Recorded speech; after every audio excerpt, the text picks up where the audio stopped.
الحمد لله رب كل شيء ومليكه، خلق فسوى فأبدع فرزق، ثم الصلاة والسلام على خير خلق الله أجمعين نبينا محمد وعلى آله وصحبه أجمعين. أهلا وسهلا بكم مشاهدينا الكرام في برنامجكم فاسألوا أهل الذكر مع الشيخ والدكتور حسن سلمان. حياكم الله شيخنا. أهلا وسهلا بكم مشاهدينا. كان الحديث في الحلقة الماضية عن أبرز معالم ومظاهر الشرك والبدع، وفي هذه الحلقة بإذن الله نستكمل هذه يعني أبرز المظاهر والأمور بإذن الله تعالى. بداية شيخنا، ما هو النذر وأثره حلالا وحراما؟ بسم الله الرحمن الرحيم، الحمد لله رب العالمين، والصلاة والسلام على رسول الله الأمين وعلى آله وصحبه أجمعين. أما بعد، يقول الله سبحانه وتعالى: يوفون بالنذر ويخافون يوما كان شره مستطيرا. ويقول الله سبحانه وتعالى: وما أنفقتم من نفقة أو نذرتم من نذر فإن الله يعلمه. وورد كذلك في الأحاديث عن النبي صلى الله عليه وسلم أنه جاء رجل إلى النبي صلى الله عليه وسلم يريد أن يفي بنذر أو يريد أن يذبح إبلا في مكان ما، وهو كان يبدو نذرا، فسأله النبي صلى الله عليه وسلم مستفصلا عن هذا المكان الذي يريد أن يذبح فيه هذا الشخص، أكان فيه وثن من أوثان المشركين، وثن يعبد من دون الله سبحانه وتعالى؟ قال لا. قال: هل كان فيه عيد من أعياد المشركين؟ قال لا. قال: أوف بنذرك فإنه لا نذر في معصية الله. إذن موضوع النذر أو النذور هي من الأشياء التي يقصد بها، أو الأصل فيها أن يقصد بها وجه الله سبحانه وتعالى، وأنها تعبد لله عز وجل. وحقيقة النذر هو أن يقوم الإنسان بوعد مع نفسه أو يلزم نفسه بأمر ما، سواء كان مقيدا أو مطلقا. فمثلا النذر المطلق، أنا مثلا أقول علي أن أحج بيت الله الحرام، أو علي أن أقوم بعمرة، أو علي أن أصلي 1000 ركعة، أو علي أن أختم 5 ختمات في رمضان، وهكذا. يعني يلزم الإنسان نفسه بطاعة لله سبحانه وتعالى. هذه النذور المطلقة، يعني ليست مقيدة بمقابل. النذر المقيد هو أن أقول مثلا علي أن أذبح بقرة إذا شفى الله ولدي، أو رد علي بصري، أو أشفاني من هذا المرض، أو إذا وجدت الوظيفة الفلانية سأذبح كذا. هذه مرتبطة بأمر بفعل أو مقيدة بفعل، وكلا الأمرين واجب الوفاء بهما، سواء كان نذرا مقيدا أو كان نذرا مطلقا. وبشكل عام ما نتناوله الآن في برنامجنا هذا هو أن تكون هذه النذور متعلقة أو موجهة إلى الله سبحانه وتعالى، لا يقصد بها لا ملك مقرب ولا نبي مرسل ولا ولي من أولياء الله الصالح، إنما كل ذلك يدخل في باب العبادات. فالنذر هو عبادة لله سبحانه وتعالى يقصد بها وجهه جل جلاله، ولا توجه لغير الله سبحانه وتعالى. فإذا النذور وهذا النوع من المقاصد يجب أن توجه إلى الله سبحانه وتعالى. لكن النوع الأول مشروع، وبالمطلق النذر المطلق هذا مشروع لا حرج فيه. النوع الثاني نلاحظ أن النبي صلى الله عليه وسلم كرهه النبي صلى الله عليه وسلم، اللي هو النذور المقيدة.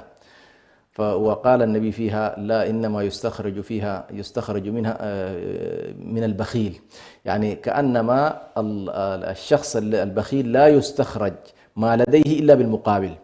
فأنت مثلا تقول والله يا ربي أنا سأقدم لك طاعة، بس مقابل إيه؟ فعل معين. مقابل فعل معين، وهذا بخيل. لكن الكريم هو الذي يبذل بلا مقابل، وهو الذي يعطي بلا مقابل. فكأنما في موضوع النذور المشروع هو أن الله يريد منك نذرا مطلقا، أنذر ما شئت من الطاعات، ولكن لا تربطها بأن الله إيه؟ أن الله يشفيك أو يعافيك أو كذا، هذه قضية أخرى يعني. هذه الأمور تدخل، أفضل أن تدخل في باب الدعاء بدل أن تدخل في أبواب النذور. يعني أن تسأل الله سبحانه وتعالى ما شئت من الطاعة، ما شئت من خيري الدنيا والآخرة. أما موضوع النذور اجعله في اتجاه واحد، وهو أنك تطيع الله سبحانه خالصا لوجه الكريم. نعم. هذه واحدة. النقطة الثانية أيضا فيما يتعلق بما دام نحن دخلنا في موضوع النذور، موضوع النذر أحيانا يكون نذر في معصية الله سبحانه وتعالى. شخص مثلا ينذر أن يعصي الله تبارك وتعالى، اللهم إن فعلت لي كذا أو حققت لي الشيء الفلاني فإني أفعل كذا. هنا نذر، نذر شيئا مثلا، والعياذ بالله بعض الناس يقول لك والله يا أخي إذا وفقني الله بأن أكسب الربا الفلاني أو الكسب الفلاني، وهو كسب ربوي أو كسبا حراما أو معصية والعياذ بالله، وقوع في فاحشة، أنه إن تحقق لي الشيء الفلاني فإني أفعل كذا. كأن يقول أذهب إلى العمرة، أو يقول أذهب إلى الحج، أو يقول أصلي، أو يقول مهم. لكن مبدأ الأمر غير ليس جائز. آية. فهنا ماذا نفعل؟ نحن الآن هنا أمام نذر معصية وأمام لزوم النذور. أي نذر واجب الوفاء به. واجب الوفاء، صحيح. الوفاء بالنذور واجب. طيب، يوفون بالنذر. طيب، لكن هذا النذر ليس في طاعة الله، إنما هو في معصية إيه؟ معصية الله سبحانه وتعالى. فالنذر الذي في معصية الله لا يوفى به أبدا. لا، لأنه خروج عما أمر الله به. طيب، ماذا نفعل وقد التزم الشخص؟ نلزمه بأن يقوم بكفارة اليمين. صيام 3 أيام. حكمه يكون إيه؟ حكم كفارة اليمين، اللي هو الصيام 3، فإن لم يتيسر له بعد ذلك الأشياء المعروفة، الإطعام أو الكسوة أو عتق رقبة. هذه تقريبا موضوع. وإن كان العكس شيخنا، اللي هو من باب أنه لو أتتني مثلا، لو جاءني مبلغ من طريق حلال وصرفته إلى طريق لا، هو الآن النذور التي نتكلم عنها نذور محرمة، ليس كسبا حلالا. يعني أنت مثلا في الكسب الحلال تكون داخل في بيعة مشروعة، عندك بضاعة، عندك كذا، فتقول والله إذا ربحت في هذه البيعة فلي كذا، هذه ما في إشكال. لكن نحن نتكلم عن النذور التي فيها معصية أساسا، النية، أن الشخص أساسا ناوي أمر محرم، كأن يقول والله إن مكنني الله من قتل فلان، أو مكنني الله من شرب الخمر، أو مكنني الله من الفتاة الفلانية للوقوع بالحرام فيه. هذه كلها تعتبر نذور إيه؟ محرم. نذور محرمة. هذا النذر المحرم هل يلزم الإنسان بما أني والله نذرته يلزم أن يوفي به؟ نقول له لا، ما يلزمك أن توفي به. لماذا؟ لأن هذا فعل حرام، والله عز وجل لا يأمر بالفواحش ولا يأمر بالإثم ولا يأمر بالعدوان، أليس كذلك؟ لا يأمر بذلك، فلا يمكن أن تلزم بأمر حرمه الله سبحانه وتعالى عليك. إذا ماذا نفعل وكيف نخرجك من هذا المأزق؟ كفارة. الكفارة. فنكون جمعنا بين الأمرين، بأننا ما أوقعنا الإنسان في معصية الله وإثمه والذنب، وفي نفس الوقت بما أنه وقع في التزام فإننا نخرجه بمخرج شرعي، وهو أنه يكفر، لأن النذر فيها أصلا الجانب بتاعت أشبه بالقسم، كأن الإنسان مقسم بأنه يفعل الشيء الفلاني، فهنا إما أن يؤديه وإما أن كفارة، فصاحبنا هذا يلجأ إلى الكفارة.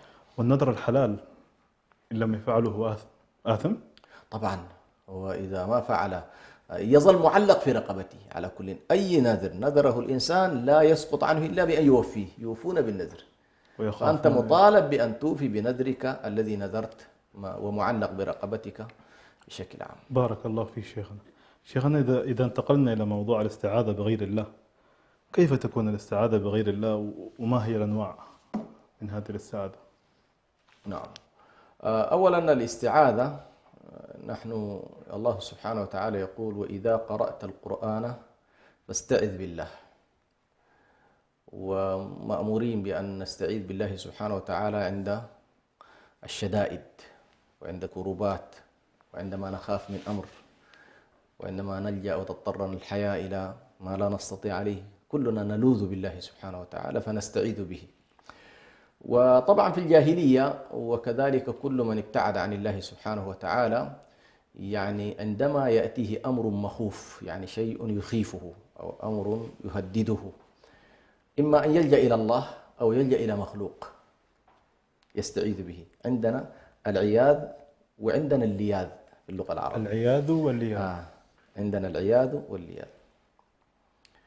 فالعياذ يكون من المخوفات، يعني يكون من الأشياء التي يخاف منها الإنسان شرا فيستعيذ بمن يثق به، أي بمعنى يعني يلجأ ويتجه ويقصد ويطلب من يحميه من هذا المخوف. فالاستعاذة في حقيقة أمرها طلب، والطلب إما أن يكون طلب بين متماثلين، يعني شخص نظير النظير، يعني طلب النظير من النظير، نحن أصدقاء مثلا فنطلب من بعضنا فيسمى التماس. صحيح. وإما أن يكون طلب ممن هو أعلى منك فيكون دعاء. هذه طلب العبيد من الله كله إيه؟ دعاء. حتى لو ربنا اغفر لنا وارحمنا، هي أوامر، لاحظ الآن، اغفر ارحم كذا، لكن بما أنها صدرت من الأدنى للأعلى فهي إيه؟ تعتبر دعاء. فهي دعاء. وعندما يكون الطلب من الأعلى إلى الأدنى فإنها أوامر، افعلوا كذا، أقيموا الصلاة كذا. فبالتالي طلب الله منا أن نقيم الصلاة، طلب الله منا أن نؤتي الزكاة، وهكذا. هنا الآن فاستعذ بالله. فالله سبحانه وتعالى طلب منا أن نستعيذ به وأن نحتمي به. فقلنا الاستعاذة هو هروب من المخوف، واللياذ هو اتجاه في طلب الخير. فنحن نلوذ بمن نثق بأنه يجلب لنا خيرا، ونعوذ بمن نثق بأنه يدفع عنا شرا. فالعياذ واللياذ هي عبارة عن مفهومين، أحدهما يتجه نحو الخير والآخر يتجه نحو الشر. فنستعيذ بالله سبحانه وتعالى من كل ما هو مهدد وما هو مخيف وما هو يستهدفنا، فنحن نستعيذ بالله. إذن الاستعاذة في حقيقتها دعاء، والدعاء نعم نوع من أنواع الدعاء، لأنك لاحظ الآن استعاذ واستغاث واسترجع واستغفر، كل الألف والسين والتاء دائما فيها الطلب، والطلب يكون من الله سبحانه وتعالى. فهنا تأتي قضية الاستعاذة، الله سبحانه وتعالى جعلها خاصة به، أي أن الإنسان يستعيذ من كل شرور النفس والآخرين وشرور الطبيعة وغيرها، يستعيذ بالله سبحانه وتعالى، يستعيذ بالله. وخاصة عندما ينعم الإنسان، ينعم الله عليه الله سبحانه وتعالى، الإنسان دائما المكرم والمنعم قد يكون محسودا، فأنت أيضا تستعيذ بالله ممن يمكن أن يوجه إليك حسدا أو يوجه إليك عينا أو يوجه إليك شرا. فهذا هو موضوع الاستعاذة. لكن وطبعا في الجاهلية، أنا ذكرت في الجاهلية كان الناس يستعيذون بالملائكة، يستعيذون بالأولياء، يستعيذون بمن يعتقدون أنهم يدفعونهم، كانوا يستعيذون بالجن. فإذا نزلوا واديا من الأودية مثلا كانوا يقسمون الأودية إلى أشخاص من الجن، فكانوا يستعيذون، فيأتي أحدهم في الوادي أو في الجبل أو في السفح أو في مكان ما ويقول يا صاحب الوادي، وينادي الجن باسمه، يناديه باسمه أو يا من يملك الوادي أو يا كذا، نعوذ بك من سفهائك، أو نعوذ بك ممن تحت أمرك، أو نعوذ بك ممن تحت سلطانك. فيظنون بأنهم بذلك قد احتموا بصاحب الجن، صاحب الوادي الذي هو مسؤول عن هذه المنطقة. ولكن الله سبحانه وتعالى قال فزادوهم رهقا، أن الرهق هو تعب النفوس، وقد يكون الإثم كذلك، وتعب النفوس قد يكون شديد. الإنسان سبحان الله عندما لا يكون آمنا ويكون قلقا ويكون مضطربا، فإن ذلك بسبب تعلقه بغير الله سبحانه. كل أنواع الاضطراب سببها البعد عن الله سبحانه وتعالى، وكل أنواع الطمأنينة هي بالتجائك إلى الله سبحانه وتعالى. فالله عز وجل يقول الذين آمنوا وتطمئن قلوبهم بذكر الله، ألا بذكر الله تطمئن القلوب. فالسكينة والطمأنينة والخير والبركة وكل ذلك يكون بأن تلجأ إلى الله سبحانه وتعالى. فهنا على كل موضوع الاستعاذة هو أن تطلب. طيب نأتي إلى قضية هل يمكن للإنسان أن يستعيذ بمخلوق قادر على أن يعينه؟ وهي القضية هي طلب دفع شر. صحيح. هذه المسألة على كل فيها للعلماء يعني كلام كثير جدا، منهم من اعتبر الاستعاذة كلها صغيرها وكبيرها فيما يقدر عليه الإنسان فيما لا يقدر عليه الإنسان كلها لا تكون إلا من الله سبحانه وتعالى، ولا يطلب الإنسان أن يستعيذ بغير الله سبحانه وتعالى. ومنهم من نظر إلى الاستغاثة والاستعاذة، هذه كلها نظر إليها من زاويتين. الزاوية الأولى زاوية تعلق القلب بالله سبحانه وتعالى أو عدمه، وزاوية لأن هي فيها شقين، فيها شق عملي وفيها شق قلبي. صحيح كده فيها شق عملي وفيها شق قلبي، أو فيها شق قولي وفيها شق قلبي، كما أن بعض الأشياء فيها شق عملي وفيها شق قلبي وهكذا. فالاستعاذة فيها شق قلبي اللي هو أن يستحضر قلبك من تثق به بأنه يكفيك شرور هذا الأمر الذي أنت تستعيذ منه. والجانب اللفظي القولي فيها هو أن تلفظ، أن تقول أعوذ بالله. طيب، فعلى كل منهم من اعتبر الاستغاثة والاستعاذة كلها تقسم إلى قسمين. القسم الأول هو أن يتعلق القلب ابتداء وانتهاء بالله سبحانه وتعالى، وأن لا يثق الإنسان إلا في ربه جل جلاله، وأن حتى من يستغيث به أو من يستعيذ به لو كان قادرا على الأمر، لكن من باب أنه سبب وليس غير ذلك. فجعلوا الاستعاذة كالاستغاثة في أنه والله أن يطلب الإنسان من مخلوق من المخلوقات أمر يقدر عليه، فإن ذلك يكون مشروعا مع تعلق القلب بالله سبحانه وتعالى. لكن منهم من قال بأن والله هذه الأنواع من الطلبات، بعضهم قال والله أن لا يطلب أو أن يطلب الإنسان من مخلوق ما لا يقدر عليه، ومنهم من قال أن يطلب الإنسان من المخلوق ما لا يقدر عليه إلا الله، وهذه الأدق.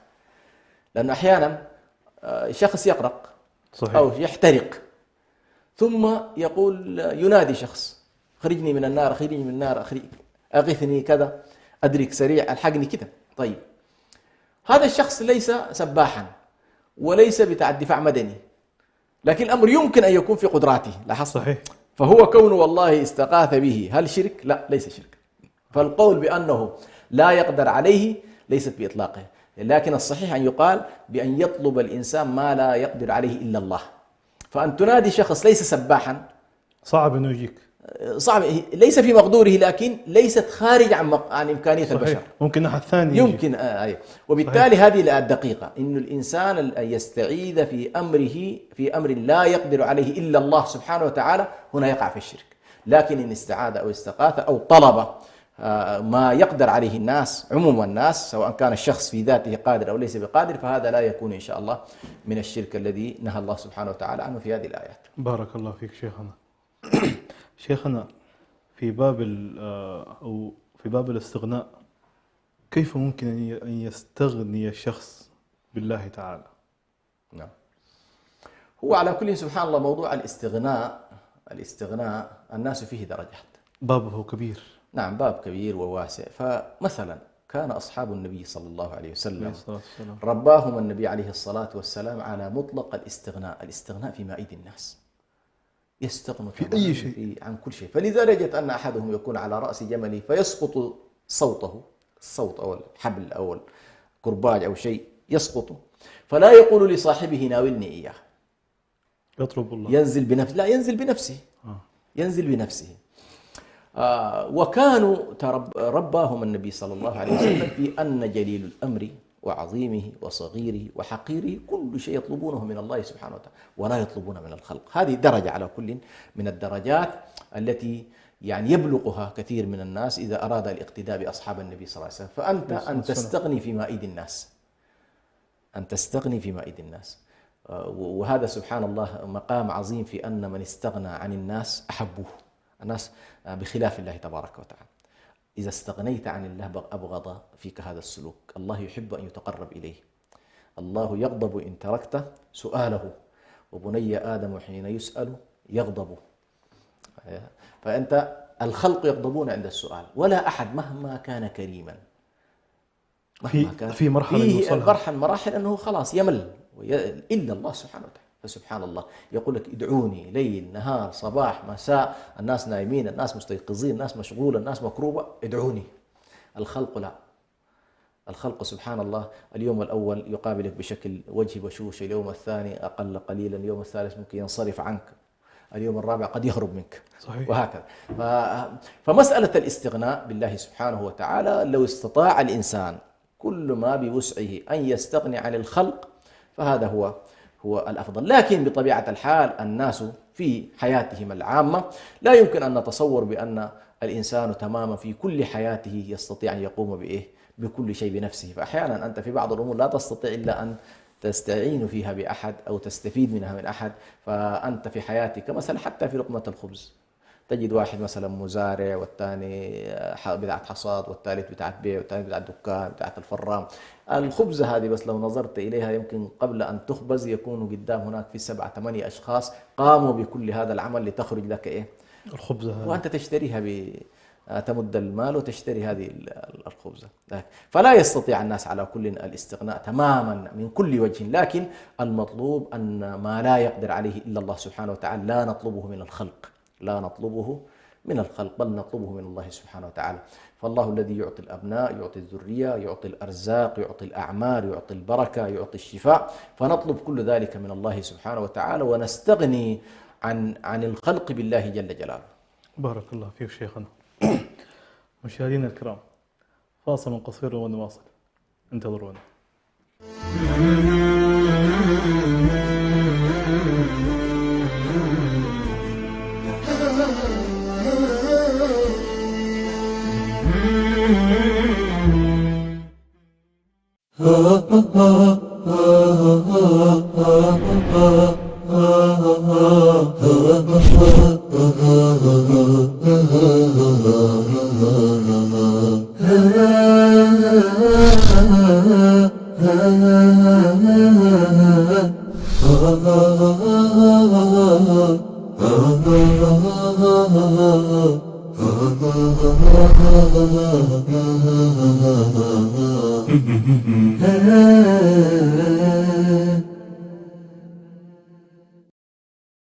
أعزائنا المشاهدين، يمكنكم الآن متابعة بث قناة سلام الفضائية عبر قمر سهيل سات على الترددات التالية: اسم القناة سلام تي في، القمر سهيل سات 2، التردد 11310 في، معدل الترميز 30000.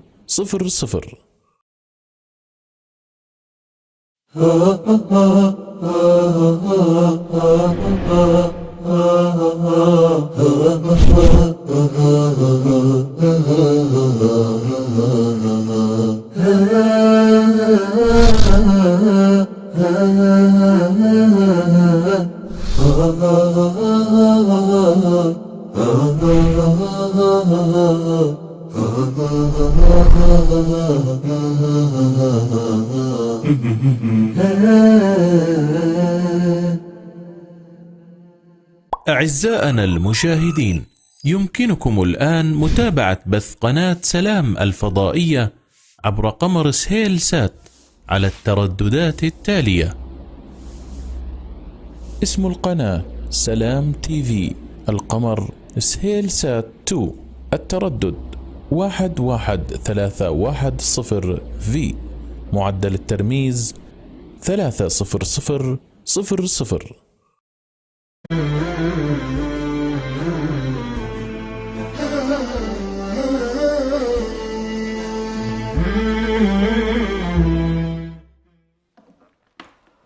الحمد لله وكفى، ثم الصلاة والسلام على النبي المصطفى.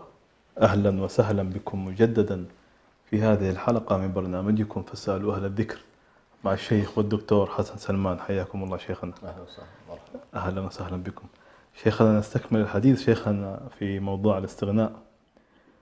وهل يستطيع الإنسان أن يملك من أمره شيئا؟ موضوع هل يملك الإنسان من أمره شيء، وقضية يعني هل نحن يعني أهل تكليف أم أهل يعني مكلف أم مسير أم مخير، يعني حقيقة توجد إشكالات كثيرة عند الناس، وكل طرف يأخذ بشيء من النصوص، وهذه تحتاج حقيقة إلى كثير من الجمع. تكلمنا قبل قليل في الاستعانة، وتكلمنا يمكن أن نتكلم عن الاستغاثة. تجد سبحان الله أنه دائما في نصوص تنفي نفيا مطلقا، وفي نصوص أخرى تثبت. صحيح. والناس يكونون بين هذين الطرفين، منهم من يأخذ بالنفي مطلقا ويقول لك والله لا سبيل تماما، ومنهم من يأخذ بالإثبات ولا يضع اعتبار للنفي. ولكن في مثل هذه النصوص أهل السنة والجماعة يحرصوا دائما على الجمع بين النصوص. والله سبحانه وتعالى مثلا يقول لنبيه عليه الصلاة والسلام: ليس لك من الأمر شيء، ليس لك من الأمر شيء، أو يعذبهم أو يتوب عليهم فإنهم عباده إنهم ظالمون، أو يعذبهم فإنهم ظالمون. فطيب الله عز وجل قال ليس لك من الأمر شيء. هنا الله سبحانه وتعالى ينفي الملك المطلق والاختصاص المطلق والاستحقاق المطلق لأي كائن من كان، أن الملك ملكه والأمر أمره والخلق خلقه، يفعل فيه ما يشاء، يعذب من يشاء، يغفر لمن يشاء، يهدي من يشاء، يضل من يشاء، بيده إيه؟ بيده الملك. قل اللهم مالك الملك. فهذا النوع من الآيات هو إثبات الملك المطلق. مثل أنت الآن لك قوة، صحيح، عندك قوة صح؟ لكن لماذا تقول لا حول ولا قوة إلا بالله؟ بمعنى أنك حولك وقوتك مسنود إلى من؟ إلى الله، الله سبحانه وتعالى. طيب هل لنا من الأمر شيء؟ ابتداء علينا أن نعتقد ليس لنا من الأمر إيه؟ شيئا، من شيء. فالملك ملك الله، والأمر إيه؟ ألا له الخلق والأمر. طيب أنت بيدك مال، الله عز وجل يقول لك هذا المال مالي، أنا أعطيتك، أنا أعطيتك. أنت عندك شهرة، أنت عندك قوة، أنت عندك صحة، أنت عندك أولاد، عندك زوجات، كل ذلك يقول لك أنت بالنسبة في القانون الأصلي، القانون الابتدائي، ليس لك من الأمر إيه؟ شيء، ليس لك من الأمر شيء. لاحظ. طيب ثم الله سبحانه وتعالى بالإيتاء الشرعي أو بالإيتاء الكوني يؤتيك. بالإيتاء الكوني الله يؤتيك ملكا، يؤتيك مالا، يؤتيك رزقا، يؤتيك هذه الأشياء، يؤتيك إياها بقوانيننا نحن. الله عز وجل يعطيك شيء من ذلك ويجعله في حوزتك. فأنت تقول أنا مالك مال، وتمشي إلى المحاكم وتقول المال إيه؟ مالي. لا يقول لك القاضي ليس لك من المال شيء. واضح؟ صحيح. لكن الشريعة تريد أن تقول لنا الملك ملك الله، والخلق خلقه، والأمر أمره، وما أنتم فيه من كل شيء هو باستخلاف الله، هو بأمر الله، هو باستحقاق بعطاء الله أو بشرعه. فنحن بحكم الشرع الله عز وجل ملكنا أموال، قال لنا والله هذه الأموال تملك بالطريقة الفلانية ولا تملك بالطريقة، هو نفسه الملك ملكه والمال مال والخلق خلق. لكن قال لنا والله في طرق تملكون بها المال من ناحية شرعية، وفي طرق أخرى لا تملكون بها المال من ناحية شرعية. فإذا ذهب الإنسان لتملك المال بالربا يقول له هذا ليس ملكا صحيحا، هذا باطل. تملك المال عن طريق البيوع يقول هذا ملكا إيه؟ هذا ملك صحيح. فيكون هذا ملك صحيح وهذا ليه؟ ملك حرام. وكلا الأمرين ملك لله سبحانه في الأصل، أن الله هو الذي إيه؟ يملك الإنسان. طيب نفس الشيء مثلا الله سبحانه وتعالى يقول قل اللهم مالك الملك تؤتي الملك من تشاء. فالشخص يؤتيه الله الملك كونا، الله عز وجل يعطي من شاء من عباده الملك، صحيح.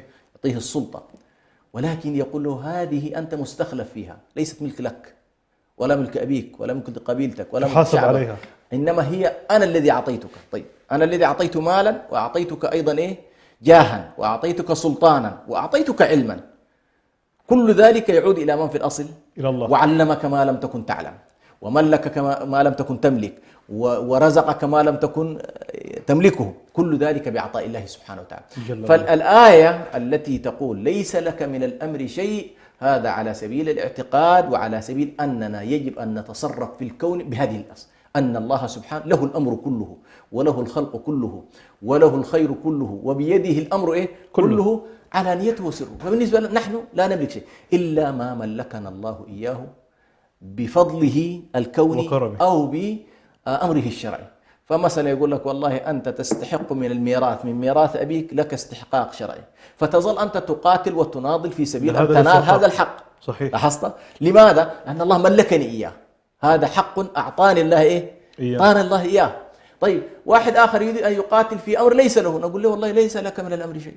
يقول الله ملكني إياه، نقول لك يا أخي الله حرمك ذلك بحكم الشرع، فليس لك من الأمر هنا شيء، وهكذا. فموضوع أنه كيف ننطلق في العقائد في أنه والله هذا الكون كل ما فيه ملك لله سبحانه وتعالى، هو الذي خلق وهو الذي أمر وهو الذي شرع وهو الذي يحكم في الأمر كله بإرادته الكونية والشرعية، وبالتالي نحن نملك من أمرنا ما ملكنا الله إياه كونا أو شرعا. بارك الله فيك شيخنا. شيخنا، إذا انتقلنا إلى باب الشفاعة، كيف ممكن أن نعرف الشفاعة، وكيف ممكن أن تتحقق؟ نعم، والله باب الشفاعة طبعا من أبواب العقائد مهمة جدا، لأن أيضا الناس فيها يعني أطراف موضوع الشفاعة، والسبب في ذلك نفس الإشكال اللي ذكرناه الآن قبل قليل. يعني هنالك آيات تنفي الشفاعة وتجعل الشفاعة كلها لله. قل لله الشفاعة جميعا. أيوة، ليس لهم شفيع، تنفي أن يكون هنالك شفيع. وهنالك آيات تثبت الشفاعة، فتقول وكم من ملك في السماوات، أو تنفيها ولكن بشروط. تقول وكم من ملك في السماوات لا تغني شفاعتهم شيئا إلا من بعد أن يأذن الله لمن يشاء ويرضى. ففي هذه الآية ينفي الشفاعة من جهة، ولكن يثبتها أيضا من جهة أخرى. يثبتها من جهة أخرى. طيب كيف نتعامل مع هذا الوضع؟ للأسف الشديد بعض الأطراف قالوا والله ما في حاجة اسمها شفاعة، ونفوا باب الشفاعة تماما. بعض الطوائف ما في شيء اسمه شفاعة. شفاعة في الآخرة لا توجد شيء اسمه شفاعة، بل الشفاعة كلها لله عز وجل وكذا. طيب ماذا نفعل بأن النبي صلى الله عليه وسلم أثبت في الأحاديث أنه يشفع، وأن المؤمنين يشفعون، وأن الملائكة يشفعون وكذا؟ هنا نلاحظ باختصار شديد، لأن حقيقة الباب واسع، باب الشفاعة بالذات باب واسع، ويمكن لو أفردت له حتى حلقة كاملة كان يستحق ذلك. لكن نقول القرآن الكريم وسنة النبي صلى الله عليه وسلم جعلت الشفاعة قسمين. جعلت الشفاعة قسمين. القسم الأول هي الشفاعة المنفية. الشفاعة المنفية. والقسم الثاني هو الشفاعة المثبتة. شفاعة منفية، شفاعة مثبتة. طيب الشفاعة المنفية هي الشفاعة التي يتصورها أهل الجاهلية وأهل الشرك أنها لأوليائهم، وأنها لمن يتقربون إليهم، فسلفا يفترضون أن فلان سيشفع له، ما نعبدهم إلا ليقربونا إلى الله زلفى. فهذا والشفاعة طبعا أنا نسيت الشفاعة، كلمة شفيع وشافع هو الوتر مقابل مقابل الشفع. فأنت تطلب ماء أو تريد من فلان أمرا ما، تريد أمرا ما، ولكن تريد أن يعضد ويعزز طلبك، فتكرر، فتطلب واحد آخر تقول له يا أخي كن لي شفيعا، أي عزز طلبي، عزز طلبي. فكأنه الطلب بدل كان واحد بقى طلب طلبين. تعزز بالشفع. الشفع والوتر. أيوة. فالركعة الثانية نعتبرها نحن شفع، مش كده؟ طيب الآن نحن هذا الشافع عزز طلب طلب المشفوع له. المشفوع له يريد أن ينجو عند الله سبحانه وتعالى، ويقول يا رب أريد النجاة، فيأتي الشافع ليعزز هذا الطلب. طيب الشفاعة المنفية أنا ذكرت أنها هي شفاعة أهل الجاهلية، شفاعة أهل الشرك الذين يفترضون بأن أمر الشفاعة في يد ملك من الملائكة، أو في يد نبي من الأنبياء، أو في يد ولي من الأولياء، ويظل في حياتهم متعلقين بهذا الشخص. نوع الشرك هنا شيخنا إيش؟ شرك أكبر. الذين يعتقدون هذا النوع من الشفاعة، أن والله يعني يملكون الأمر. ما في أحد يملك. الله عز وجل قال لك موضوع الشفاعة قل لله الشفاعة جميعا. فكل مسلم يشهد أن لا إله إلا الله وأن محمد رسول الله عليه أن يعتقد أن أمر الشفاعة إلى الله، خالصة لوجهه، هي له سبحانه وتعالى، يعطيها من يشاء، يمنحها من يشاء، وسنأتي إلى شروطها إن شاء الله. فإذا كل الذين يعتقدون في هذه الدنيا بأن والله فلان سيشفع لهم وليس لهم دليل. يعني نحن الآن نؤمن إجمالا أن الأنبياء يشفعون والأولياء يشفعون والملائكة يشفعون والشهداء يشفعون، نؤمن بذلك إجمالا، ولكن لا نستطيع أن نجزم بأن زيد من الناس. مثلا نؤمن بأن رسول الله صلى الله عليه وسلم له شفاعة في أمته وله الشفاعة الكبرى بلا شك، صحيح، لكن لا نستطيع أن نجزم بأنه في من سيشفع. لاحظ هذه. لماذا؟ لأن عندنا شروط ستأتي. الذي يشفع له يحتاج إلى شروط، لا تستطيع أن تجزم بأنه والله أنت من المشفوع له أو ليس من المشفوع. وبالتالي يظل قلبك معلق بالله سبحانه وتعالى بأن الشفاعة له جل جلاله، لكن تثبت وتؤمن لكن تعمل حاجة واحدة، تقول اللهم شفع رسول الله فيه، لأن الشفاعة له. الشفاعة الكبرى لا، الله الشفاعة لله. الشفاعة لله. قل لله شفاعتي، فتقول اللهم تدعو الله أن تنال شفاعة رسول الله صلى الله عليه وسلم، اللهم شفع رسول الله فينا، اللهم كذا وهكذا. طيب، هذه الشفاعة المنفية، شفاعة أهل الشرك، الشفاعة التي يظن فيها أصحابها بأنهم والله أولياؤهم ومن يتقربون إليهم أنهم سيشفعون، لا نجزم، لا نعرف والله سيشفعون أم لا يشفعون. صحيح. النوع الثاني من الشفاعة المثبتة هي الشفاعة المثبتة. الشفاعة المثبتة هذه مثبتة بشرطين، أن نثبت بأن هنالك يوم القيامة شفاعة، ولكن هذه الشفاعة وهي لأنبيائه وأوليائه وأصفيائه والشهداء والصالحين، كل هؤلاء يشفعون، لكن بشرطين أساسيين. الشرط الأول أن ينالوا الإذن من الله، لا أحد.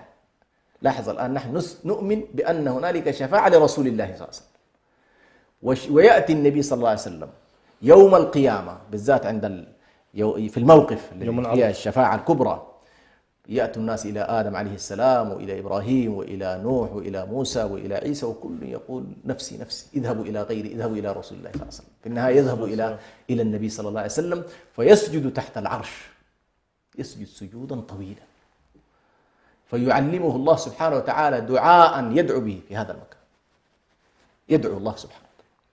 ثم بعد فترة الله عز وجل يقول له ارفع رأسك وسل تعطى واشفع تشفع. لاحظ، ما كان له رسول الله، ما كان هنا تأتي قضية ليس لك من الأمر شيء، كل شيء بيد الله سبحانه وتعالى.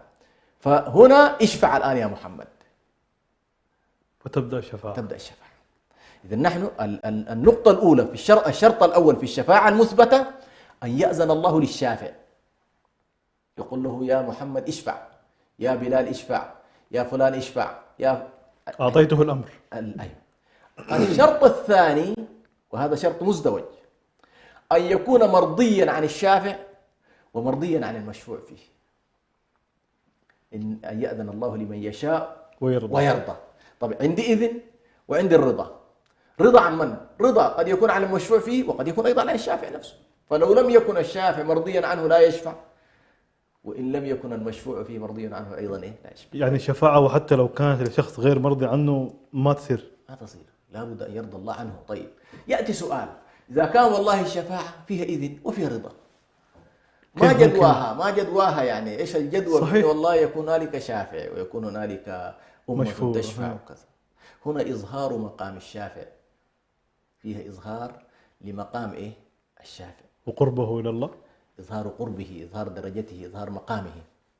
وفيها طبعا أشياء، نحن في أشياء هنا علمها عند الله سبحانه وتعالى، لكن تصور يكون هنالك بعض الناس في دنياهم مثلا ظلموا كثيرا، ظلموا من أهلهم، ظلموا من ذويهم، ظلموا أصدقائهم، ظلموا من كذا، ظلموا من كذا. لاحظ، فيريد الله سبحانه وتعالى أن يظهر مقام هؤلاء عند أولئك ويعلي درجته. فهذا الذي شفع له ربما كان ظالما ذي ذاك. صحيح. الله عز وجل يقول له أنت سنأذن لك في أن تشفع في فلان هو قريبك ولكنه كان لم يكن يعرف قدرك ومقامك.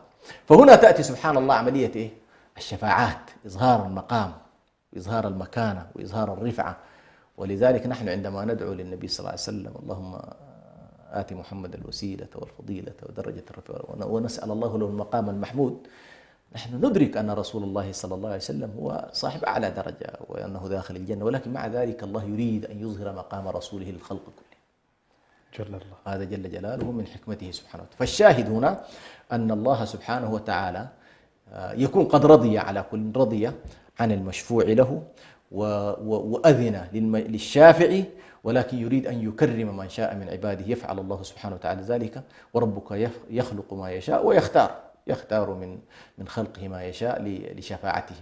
وبعض الناس طبعا هنا هذه في عموم الشفاعات، هنا في قضية مهمة جدا في أن الشفاعة لأهل الإخلاص من أمة النبي صلى الله عليه وسلم.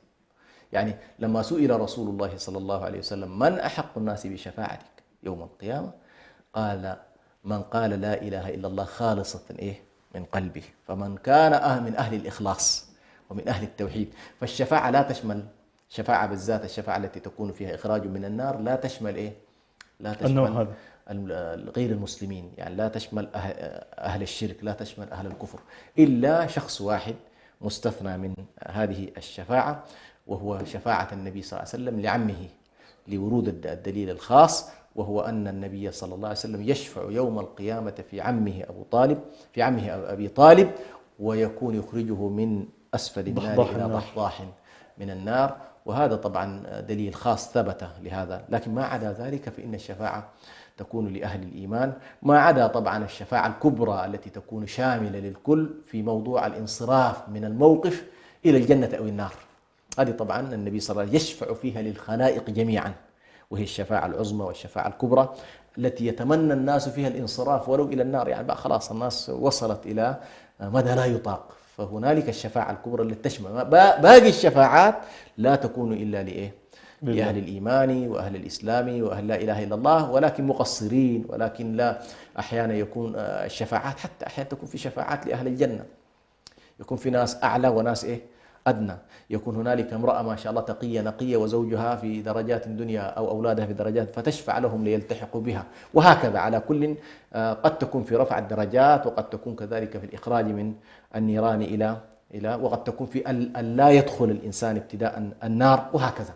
وقد تكون الشفاعة في أن لا يتأخر في دخول الجنة. على كل الشفاعة هي أقسام وأنواع كثيرة جدا. بارك الله فيك شيخنا. ممكن يكون سؤال جانبي قليلا لماذا اختص الرسول صلى الله عليه وسلم بهذه الشفاعة عن باقي الأنبياء والرسل في ذاك الموقف؟ لأن النبي صلى الله عليه وسلم كل نبي في هذه الدنيا له دعوة مجابة. طبعا مش معناها ما لهم دعوات، لهم دعوات، لكن هنالك دعوة كما يقال يعني عبارة عن تاج الدعوات لكل رسول، تاج الدعوات لكل رسول.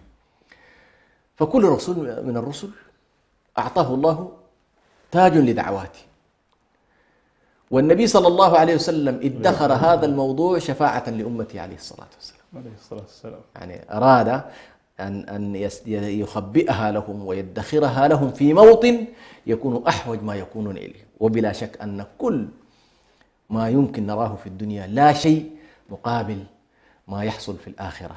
يعني طبعا الرحمات في الآخرة والعذاب في الآخرة شيء مهول، يعني عذاب الله في الآخرة شيء مهول، وجنة الله سبحانه وتعالى شيء أيضا يفوق الخيال جدا. وبالتالي أن يدخر رسول الله صلى الله عليه وسلم دعوته عليه الصلاة والسلام يعني لأمته، شفاعة لأمته ولأهل الكبائر، قال ادخرها لأهل الكبائر من أمته. لاحظ عليه الصلاة والسلام من رحمته عليه الصلاة، حتى ما قال لأهل الصغائر من أمته، يعني أهل الصغائر ادخرها لأهل الكبائر من أمته عليه الصلاة والسلام. وهذا من حرصه عليه الصلاة والسلام ألا يعذب أحد ممن تبع رسول الله صلى الله عليه وسلم، وألا يعذب أحد ممن قال لا إله إلا الله وغير ذلك. بارك الله فيك شيخنا. قال الله تعالى: إنك لا تهدي من أحببت ولكن الله يهدي من يشاء وهو أعلم بالمهتدين. ما نوع الهداية في هذه الآية؟ هو قبل ما نجي للآية نفس الطريقة، نفس اليوم ما شاء الله هي ثنائيات. هذه الآية يقول الله سبحانه وتعالى فيها: إنك لا تهدي من أحببت ولكن الله شنو؟ يهدي من يشاء. فنفى الهداية عن رسوله صلى الله عليه وسلم عليه الصلاة والسلام. لو وقفنا عند هذه الآية نقول الرسول صلى الله عليه وسلم لا يسمى هاديا، والله عز وجل يقول: ولكل قوم هاد، ويقول له: وإنك لتهدي إلى صراط مستقيم، صراط الله. موجودة الهداية. طيب، فالرسول هادي وفي نفس الوقت يقول له إنك لا تهدي. طيب ولكن الله ماذا نفعل؟ ماذا نفعل؟ هذه من القضايا اللي سبحان الله القرآن الكريم، نحن لما نتكلم عن قضية التوفيق بين الآيات، فأهل السنة والجماعة سبحان الله أكثر الاتجاهات توفيقا في النصوص. هنا نلاحظ إنك لا تهدي من أحببت ولكن الله يهدي من يشاء، مع قوله وإنك لتهدي، مع طلبنا للهداية اهدنا الصراط المستقيم. لاحظ نحن هناك نقول اهدنا، مش كده؟ كان من الله سبحانه وتعالى. طيب هنا بنفس الطريقة الشفاعة مثبتة ومنفية، الهداية منفية ومثبتة ابتداء. ابتداء كل الهداية إما أن تكون هداية منفية وإما أن تكون هداية مثبتة. الهداية المنفية إنك لا تهدي من أحببت. طيب ما الذي نفاه الله عز وجل عن رسوله في هذه الهداية؟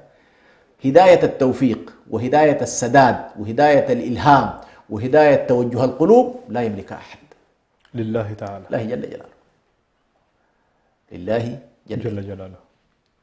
ومطلق الهداية، مطلق الهداية لله، حتى هداية الإرشاد والدلالة ابتداء الله الذي يهدينا ويرسل لنا الرسل ويرسل لنا الكتب وينزل لنا الكتب فيهدينا. فهداية التوفيق والإرشاد والدلالة وهداية القلب والتوفيق والسداد كلها الهادي فيها هو الله جل جلاله، الهادي هو الله. طيب لكن هنالك فيما يتعلق بهداية الإرشاد أثبتها كذلك لرسوله صلى الله عليه وسلم وللصالحين من عباده. فنحن الآن نسمى مثلا، يمكن أن نسمى هداة، والخلفاء الراشدين المهديين، وهم مهديين وفي نفس الوقت هداة، صحيح كده.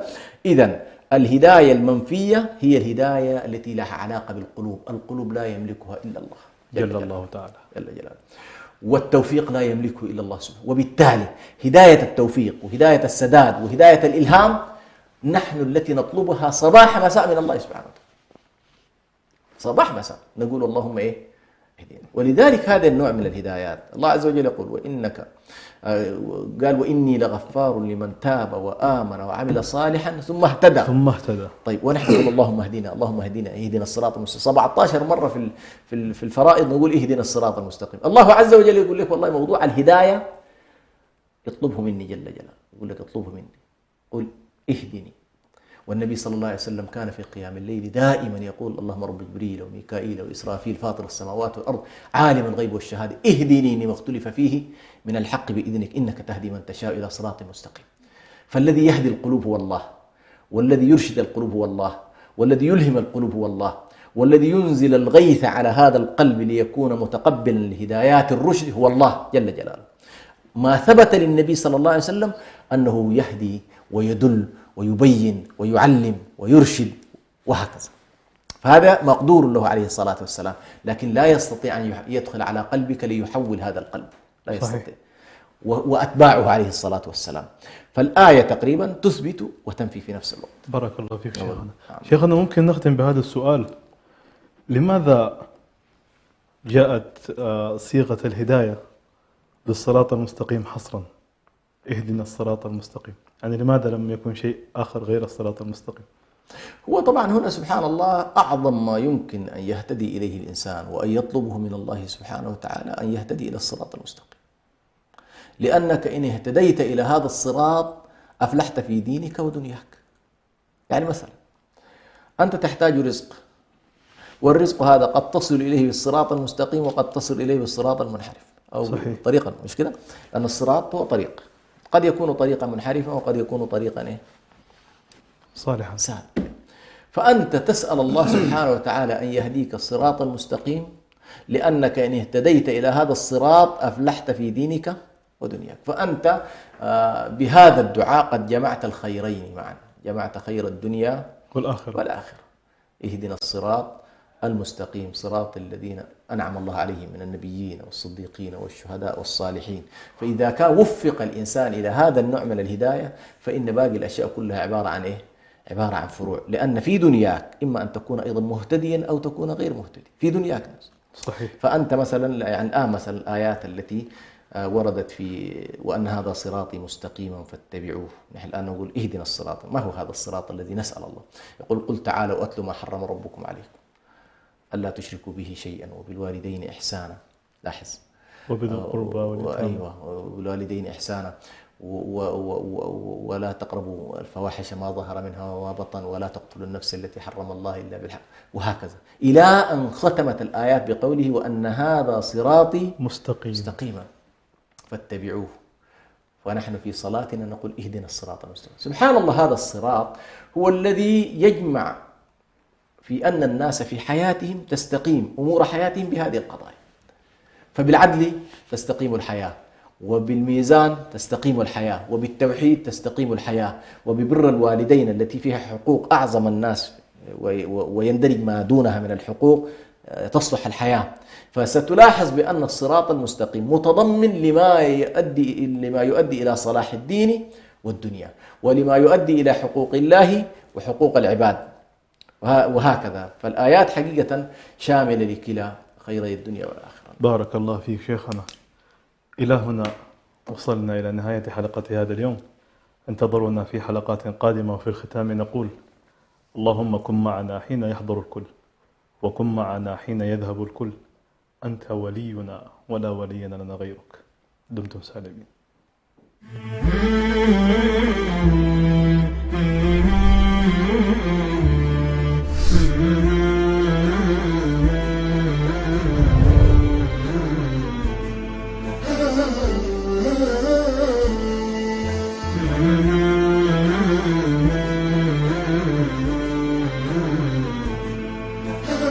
ha ha ha ha ha ha ha